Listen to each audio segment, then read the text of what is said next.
So some things people might not know about freedom of religion is that it works both ways. It protects people's beliefs and keeps the government neutral. Government cannot promote religion. People can practice any religion. And religion isn't banned in schools. It just can't be led or endorsed by the school. Students can pray individually or read religious texts, but the school cannot lead prayer or push one specific religion onto the kids. Uh, you are free to believe, but not free to break the laws because of that belief or of your belief or practice.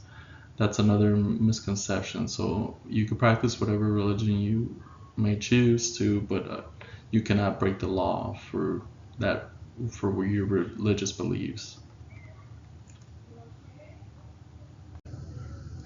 So some things about the First Amendment.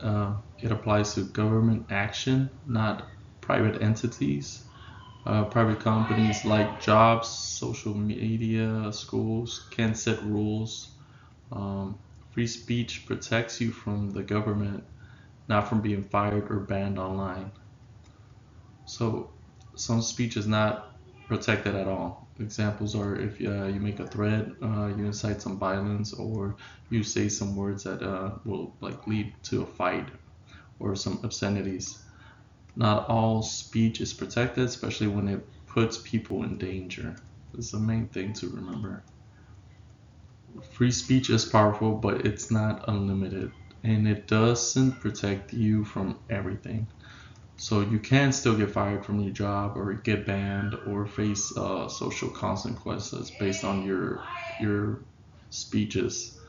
So free speech does not protect people on social media.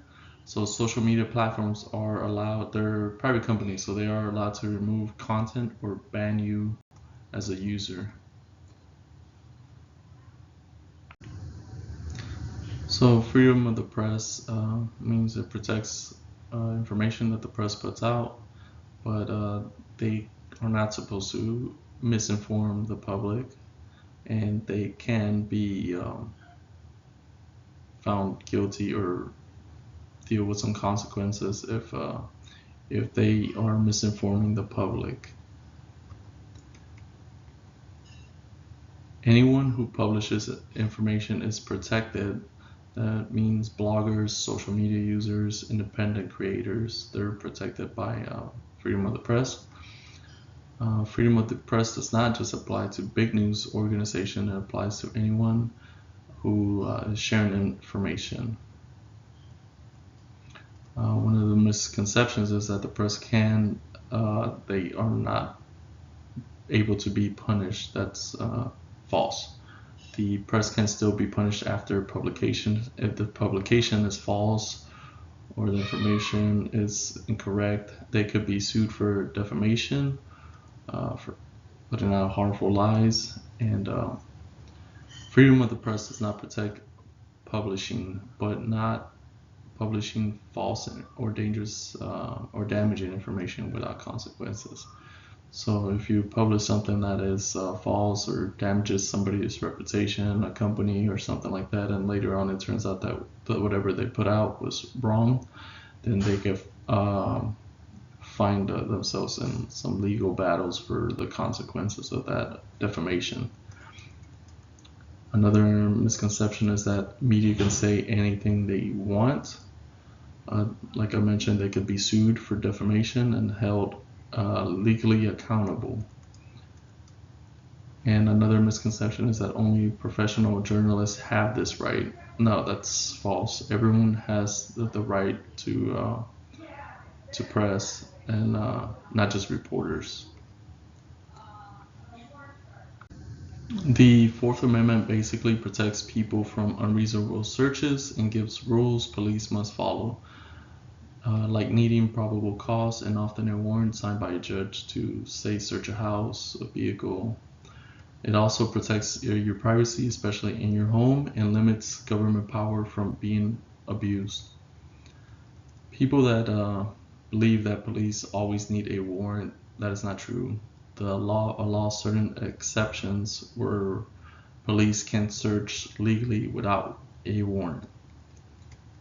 Um, Another thing is people believe probable cause just means a guess or suspicion. That's wrong. It's based on facts, evidence, and what the police officer can articulate based on their training and experience. Uh, One of the things is if say the police go to somebody's house and they believe the person ran inside and is in possession of drugs, and they're trying to get rid of those drugs by, say, flushing them down the toilet, um, and obviously they're trying to destroy the evidence. So someone is in danger. Police can go in immediately based on exigent circumstances. So in real life, police don't have time to call a judge. If there's an emergency, the law enforcement must act immediately to prevent like destruction of evidence or make sure that people are safe and obviously protect life. So whenever somebody say is arrested and they say that that person is gonna go to court, that their due process, that doesn't mean it's just about in court. It's about the fairness at every step. So due process means the government must treat people fairly before taking away their life, liberty, or their property. And there are two types of due processes. There's procedural due process, which focuses on how the government acts, and it requires notice. Say you've been informed that, hey, you're being accused of this, or you got court for this, or the court is trying to take away your property for this reason or whatever. There has to be a hearing. There has to be a chance for the person to defend themselves, and the whole process must be fair. That's one of the key things.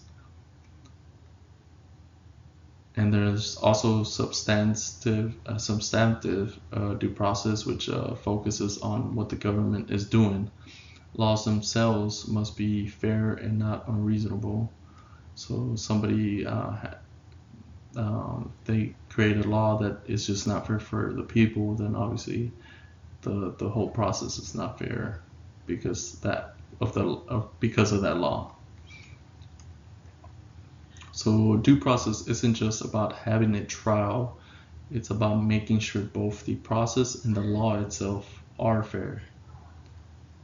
It applies outside of criminal cases. It also applies to like I mentioned, losing property, certain government benefits, school discipline, employment, some of the public sectors, and the trial itself must be fair, impartial, and it must follow the proper procedures. So the Ninth Amendment pretty much says that the Constitution doesn't list every right, but it protects them anyway. So the Ninth Amendment says that just because a right isn't listed in the Constitution doesn't mean people don't have it. The Constitution lists some of the rights, which are the big ones are speech, religion, etc., due process.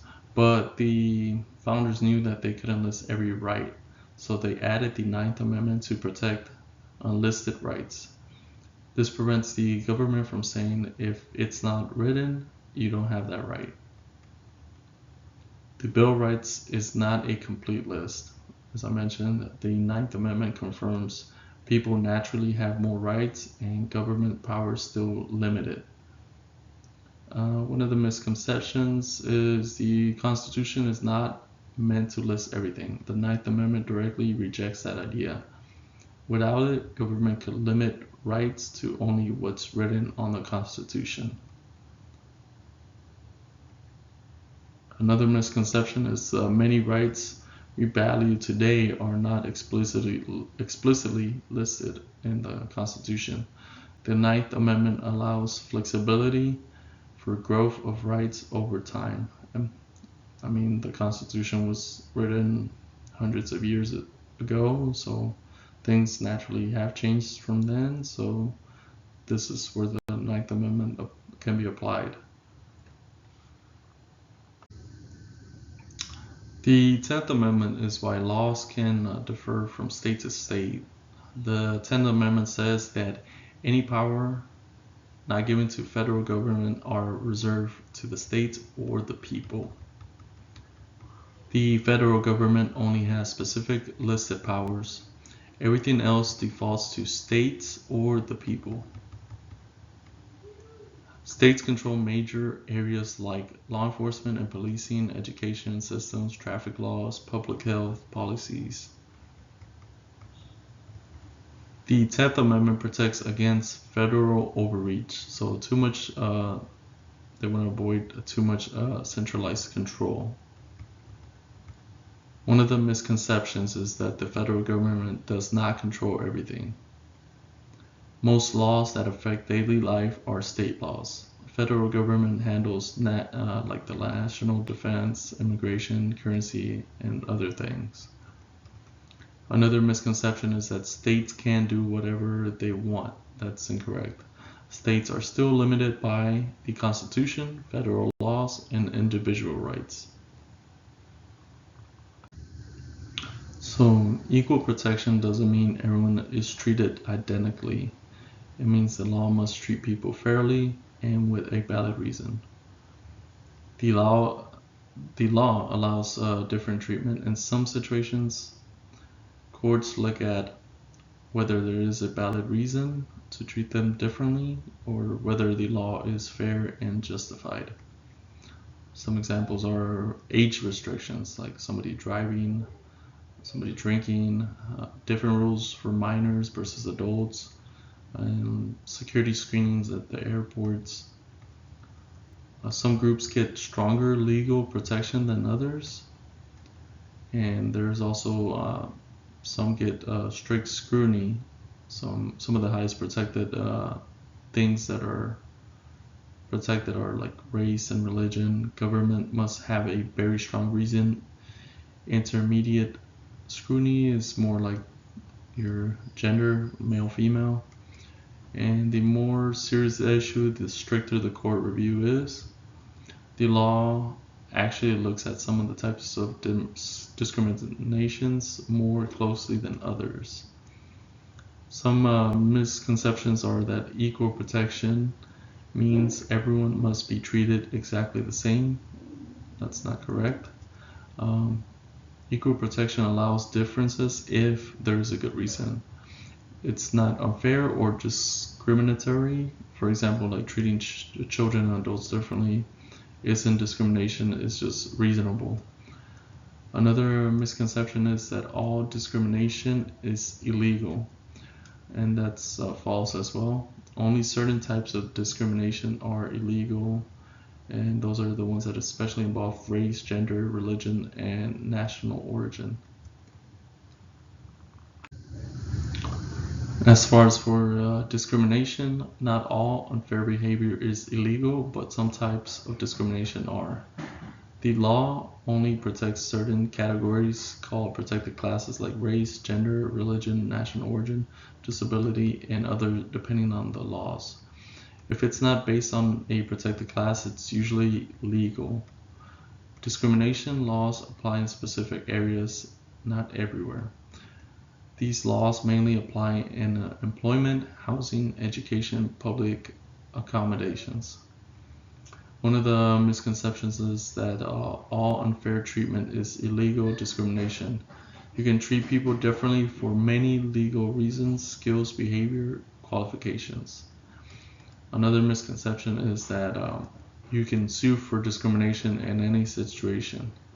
To have a legal case, it must involve a protected class, a covered setting, so like job, housing, etc. And there must be evidence of unfair treatment.